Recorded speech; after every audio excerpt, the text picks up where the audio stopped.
Amis photographes, bonjour, bienvenue sur GL Photographie.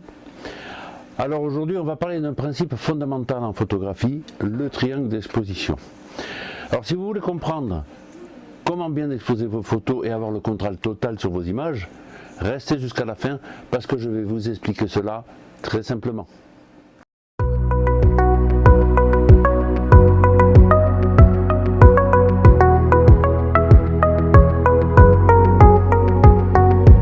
Alors qu'est-ce que le triangle d'exposition? Eh bien le triangle d'exposition c'est l'équilibre entre trois réglages de votre appareil photo. L'ouverture ou le diaphragme, la vitesse d'obturation et la sensibilité ISO. Alors ensemble, ils déterminent la luminosité de votre photo.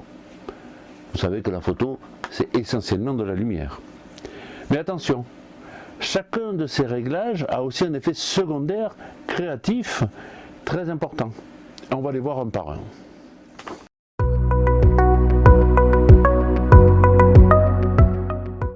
L'ouverture. L'ouverture, c'est la taille du diaphragme de votre objectif.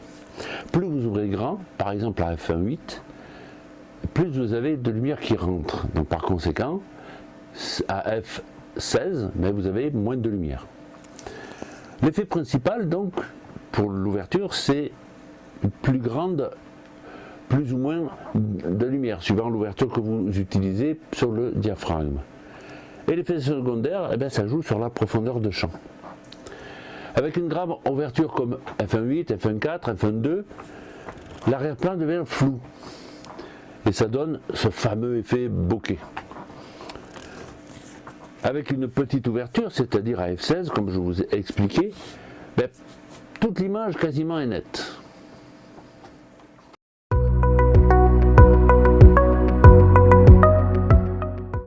Le deuxième élément, c'est la vitesse d'obturation.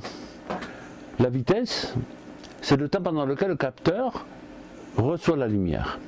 Si je prends une photo à 1 millième de seconde, par exemple, ben, je vais figer le mouvement. Très peu de lumière, je fige. Comme un joueur de foot en pleine action ou un oiseau en vol. A l'inverse, si je prends une photo à 1/30 de seconde, je vais avoir un flou de mouvement. Si vous avez le joueur de foot là qui passe, ben, il va être dans un flou de mouvement, au même titre qu'un filet de voiture par exemple, ou un cours d'eau.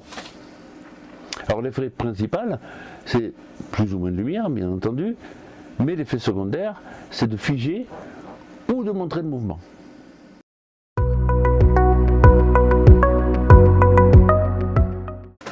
Le troisième et dernier élément, c'est la sensibilité ISO. Alors, l'ISO, c'est la sensibilité du capteur à la lumière. Un ISO bas comme ISO 100 donne une image propre et sans bruit. Alors le bruit, c'est les petites pixelisations que l'on voit très souvent dans le noir. Dans le noir de l'image et qui donne un effet pas très joli. Donc un ISO élevé comme 6400 rend la photo plus lumineuse mais rajoutera du bruit. Ce grain désagréable qu'on voit surtout sur les basses lumières. Donc l'effet principal c'est plus de luminosité et l'effet secondaire, apparition du bruit.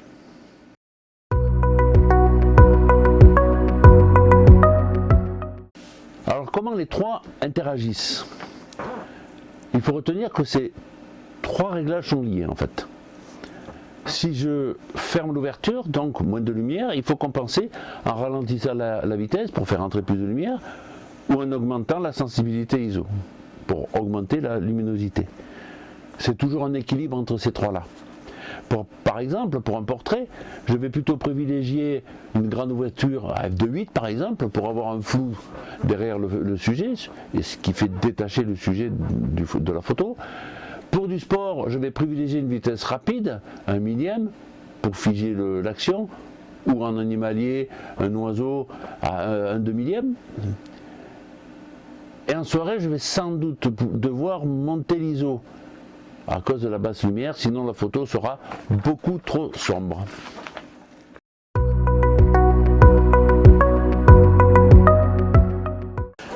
Quelques conseils pratiques pour résumer. Si vous débutez, voici mes conseils.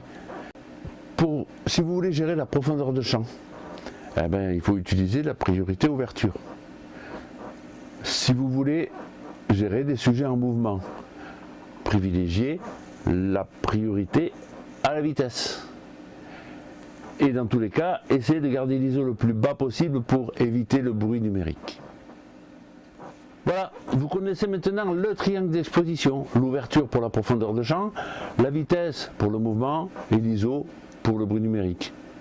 Le secret, c'est de pratiquer encore et encore pour trouver le bon équilibre selon la situation. Donc si cette vidéo vous a aidé, mettez un like, abonnez-vous et dites-moi en commentaire quel réglage vous utilisez le plus souvent.